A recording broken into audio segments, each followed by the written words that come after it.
So for this recipe, you're going to need 1 medium finely chopped onion, and for the spices, you will need half a teaspoon of black pepper, half a tablespoon of coriander, 1 teaspoon of salt, 1 tablespoon of turmeric, and 1 tablespoon of ground ginger. You will also need 2 cloves of garlic minced, 2 cups of green peas frozen, 1 preserved lemon sliced up, and this is optional. This if you and then you're going to need about 1 cup of Brussels sprouts, cleaned and washed. 1 pound of beef or lamb, or you can omit it if you're a vegetarian or vegan, you can omit the meat part.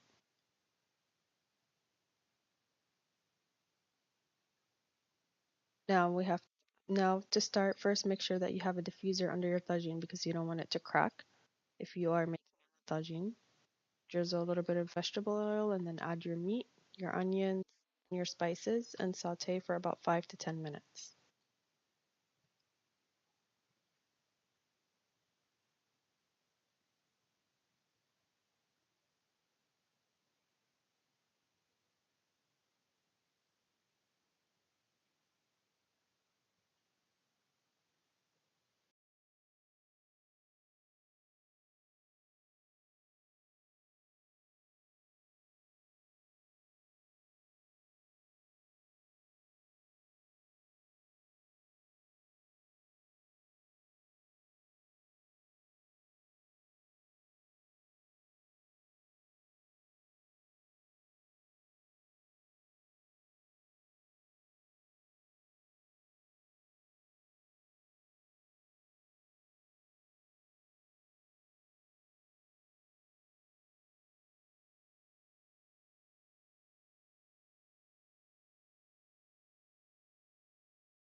Once your meat and onions have sauteed, now it's time to add your vegetables. You're going to add your green peas. Just spread them out evenly. Mine was a little frozen, so I had to do it by hand.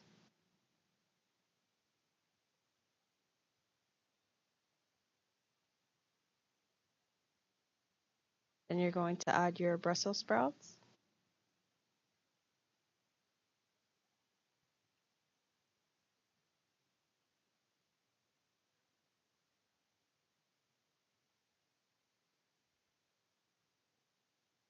Then the last thing you're going to add is the combination of vegetable oil and olive oil, and that's 1/4 of a cup of vegetable oil and 1/4 of a cup of olive oil.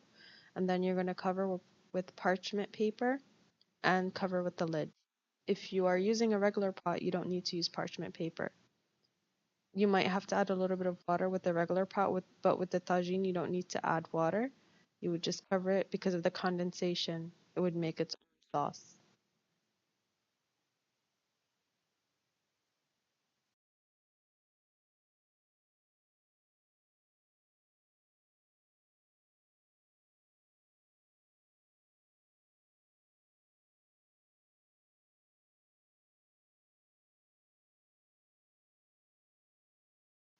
Now, as you check from time to time, you'll notice that the sauce from the steam and will start to build up on its own. So you'll just take a spoon and then you'll just spread the sauce around on top of the vegetables so that they can also take on the flavor. And then you'll cover back up. If you notice that your tagine is dried out, feel free to add some water. I would only add about half a cup and make sure that it's boiling water and not cold water.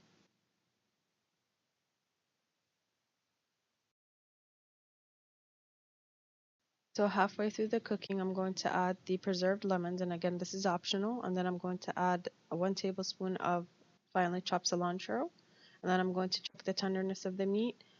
Um, in this video, I added a little bit of water, about half a cup of water, boiling water, so that way to make sure that my meat comes out tender.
And this is the result of my tagine. I hope you enjoyed this recipe. Please don't forget to share, subscribe, and like my video for more recipes.